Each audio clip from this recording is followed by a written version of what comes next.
Welcome to Bio Academy Show. I am Norman Zatoy, your host today. In this very first episode, we will be discussing about an uncommon topic in everyday conversation, but so much familiar in the field of biochemical engineering, and that is enzyme. Enzyme is defined as biological catalysts in which there are protein molecules in nature. They are produced by living cells, such as animal, plant, and microorganisms.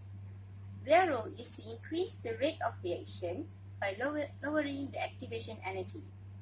In biochemical reactions, enzymes are absolutely essential because they act as the catalyst. In addition, enzymes are commonly known as reusable.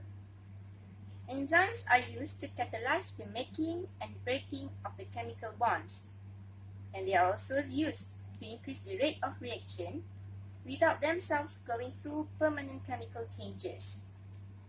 There are various examples of enzymes nowadays. For instance, in dairy industry, lipase is used in flavor development of cheese, and lactose is used to sweeten the milk. So today, together here with me are two special guests that we brought all the way from Australia just to go further in details about today's topic. On my right here, we have Mr. Farhan, a great man who has been in enzyme immobilization industry for more than 7 years. And over here also, we have Miss Farah, a brilliant lady who will be sharing her knowledge that we hardly get it elsewhere. Welcome to Bio Academy today, and we are very pleased to have both of you. So without further ado, let's get into the topic.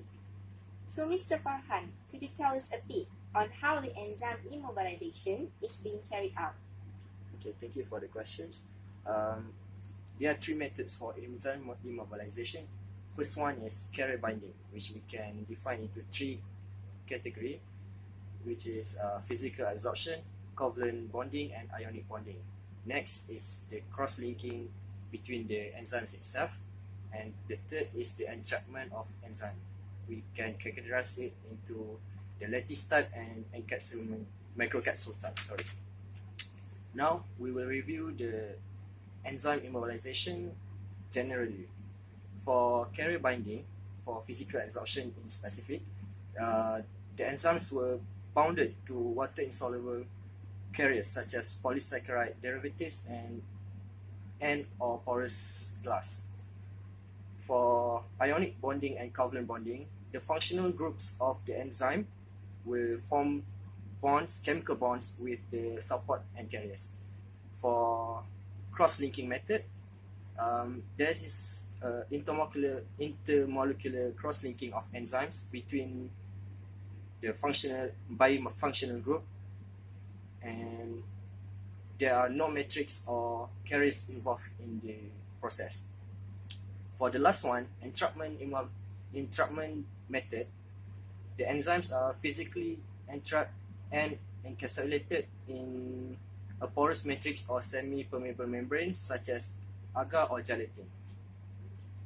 That was a very informative elaboration indeed. Speaking of which, I am very certain that our audience are curious on why enzymes are so important nowadays. So maybe we can have Miss Farah to explain to us about the importance of enzyme. Okay, firstly, thank you to our host. And as we know, life consists of a number of chemical reactions, and for most of these reactions, we need an enzymes. So enzymes are used in the food, agricultural, cosmetics, pharmaceutical industries to control and speed up the reactions quickly and to accurately obtain available final products.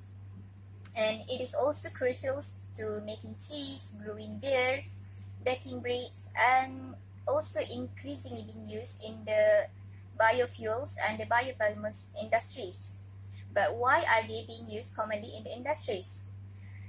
The benefits of using these enzymes that they are wonderfully specific catalysts, and they can be very efficient too. They will generate a very few byproducts and can work at an astonishing rate. They also generally aren't toxic and they don't require any expensive elements to make them. But they also have their downsides too, which they are notoriously fragile and tend to be very picky about the environment they work in. A lot of work will have to go into designing an environment that the enzyme will be able to operate in. So they are also difficult to produce, and that said, some researchers are trying to develop more reliable methods for using enzymes as an industrial catalyst. Brilliant. That was simple one, yet clear explanation from Ms. Farah. So, Mr. Farhan, I am wondering about the immobilization technology, which is attached with industry. Would you mind share with us about it? Okay, for enzymes in immobilization technology in industry, we can see they are widely used in many fields of industry, such as dairy industry, food and beverages industry, medicinal and tanning industry, as mentioned by Ms. Farah earlier. So, taking examples for dairy industry, immobilized lactose are used for continuous hydrolysis of lactose in milk, which will speed up the process of producing lactose in milk. Next is food and beverages industry.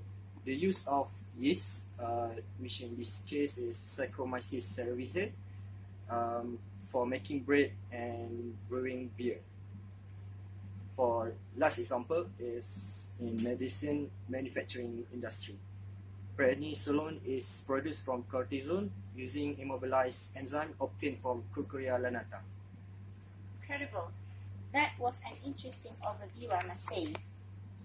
Ms. Farah, over the time, the researchers have been doing the discovery on ways to improve or getting the immobilization techniques to some point of modifications in future. Would you mind expand on that? Okay, the immobilizations of enzymes and protein is a requirement for many industrial enzyme applications, as this facilitates the enzyme recovery and reuse. So, bearing in mind this necessity, the coupling of this immobilization to the improvement of other enzymes features have been pursued by many researchers, and nowadays immobilization is recognized as a tool to improve not only the stability and also the enzyme selectivity, specificity, resistance to inhibition or chemical modifiers. So as for now, we have collected 23 papers reporting the advances in the field of immobilizations of enzymes. So these reviews also include the designs of enzymatic biosensors for the drug screening and pharmaceutical kinetic studies. And some interesting new materials for enzyme immobilization have been also proposed. So we have 3 examples here, which the first one is the tailor-made siliceous or the mesoporous materials have been used for lactase immobilizations. The second one is the metacrylate substituted polyphosphazine beads have been used for immobilizations of lipase from the Candida rugosa. And the last one is the hydrophobic core shell supports have been used to immobilize the lipase brie from the Candida antarctica. So in the future, we hope that the developments of the techniques for the immobilizations of multi-enzymes along with the cofactor regenerations and retention system can be gainfully exploited in the biochemical process involving complex chemical conversions. Great one, Ms. Farah. So in general, the main approaches to the practical and applications of immobilized enzymes are well defined and clearly discussed in today's episode. Apparently, the future of this trend is very promising, and we have our guests here to justify the hopes. So we have come to the end of the show. Thank you from us to Ms. Farah and Mr. Farhan for being able to make it today. Thank you as well to the viewers who have stayed to the end of the show. Till we meet again next time, have a great day. Bye.